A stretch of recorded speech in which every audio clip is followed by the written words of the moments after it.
எங்கள் அப்பா சொல்கிற ஒரு சாட்சி எனக்கு அது மறக்கவே மறக்காது. ஒரு ஏழ்மையான ஒரு குடும்பம். அந்த குடும்பத்தில் இந்த தாயார் மட்டும்தான் ரட்சிக்கப்பட்டிருந்தார்கள். பிள்ளைங்க ஒரு 4-5 பிள்ளைங்க உண்டு. ரொம்ப கஷ்டப்படுற குடும்பம்.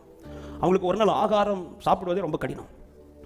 அவருடைய புருஷன் குடிகாரர், அவருக்கு ஆண்டவர்னாலே பிடிக்காது. ஆனால் இந்த சகோதரி தினந்தோறும் ஆலயத்துக்கு போகிறது, துதிக்கிறது, ஜெபிக்கிறது, இந்த காரியத்தில் ரொம்ப உறுதி.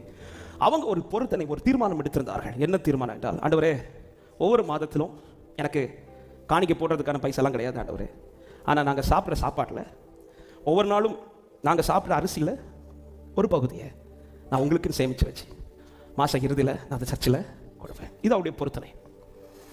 ஒவ்வொரு மாதமும் கர்த்தர் நடத்துகிறார். இப்பொழுது ஒரு நாள் வந்தது.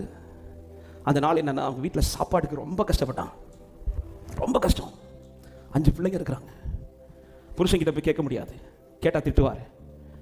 ரெண்டாவது என்ன சொல்லுவார்னா, நீ தான் ஒன்று சேர்த்து வச்சிருக்கிறல்ல, ஏன்னா டெய்லி கொஞ்சம் கொஞ்சம் சேர்த்து வச்சு அரிசி ஒரு இருக்குது சர்ச்சைக்கு கொடுக்குறதுக்கு, அதான் நீ சேர்த்து வச்சிருக்கிறல்ல, அதை எடுத்து கொடுன்னு சொல்லி திட்டுவார். அதே போல் போய் சொன்னாங்க, அவர் திட்டுறார், அதை எடுத்து கொடு. இல்லை இல்லை, அதை நான் சர்ச்சைக்கு கொடுக்கணும், அது என் பொறுத்தனை, நான் அதை ஆண்டவருக்கு தான் கொடுப்பேன்.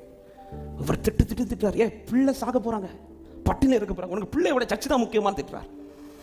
கோவத்தில் அவர், நான் வெளியில் போயிட்டு வரதுக்குள்ளே நீ பிள்ளைங்களுக்கு சாப்பாடு செஞ்சு கொடுக்கலனா இன்னைக்கு நடக்கிறது வேறன்னு சொல்லிட்டு அவர் வெளியில் போயிட்டார். இப்போ இந்த தாயாருக்கு என்ன செய்யணும்னு தெரியல. இதில் இந்த அரிசி எடுத்து கொடுத்த பிள்ளைங்களுக்கு கொடுத்து ஆண்டவர் தண்டிப்பாரான்னு கேட்டால் நிச்சயமாக இருக்க மாட்டார். ஆனாலும் அவங்க எடுத்த தீர்மானத்தில் உறுதியாக இருக்கு.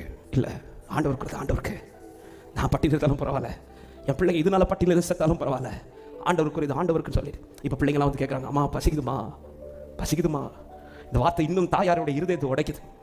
அந்த அம்மா சொன்னாங்க, நீங்கள் வெளியில் போய் விளையாடிட்டு வாங்க, நீங்கள் விளையாடிட்டு வரும்போது உங்களுக்கு சாப்பாடு ரெடியாக இருக்கும் சொல்லிட்டு அனுப்பிட்டாங்க. இப்போ என்ன செய்யணும்னு தெரியல. கொஞ்ச நேரத்தில் பிள்ளைங்க வந்து திரும்ப சாப்பாடு கேட்க போகிறாங்க. புருஷன் வந்து அடிக்க போகிறாரு. ஆண்டவரே சொல்லி பாதத்திலிருந்து அவரை உயர்த்தி கொண்டிருந்த போது திடீர்னு ஒரு வேன் வந்து அவங்க வீட்டுக்கு முன்னாடி நிற்குது. அந்த வீட்டு வேனுக்குள்ள ஒருத்தர் ஓடி வந்தார். அம்மா, உங்கள் வீட்டில் பிள்ளைங்க இருக்கிறாங்களா? ஆமாம், பிள்ளைங்க இருக்கிறாங்க. எத்தனை பிள்ளைங்க இருக்காங்க? 5 பிள்ளைங்க. எங்களுக்கு ஒரே ஒரு ஹெல்ப் பண்ண முடியுமாம்மா? என்ன சொல்லுங்கள்.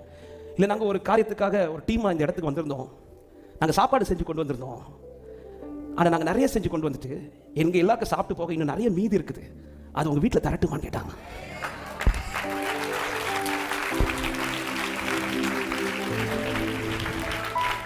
இந்த சகோதரி தாங்கன்னு சொல்லி 5 கூட்டு, 3 குழம்பு, கடைசியில் பாயசம்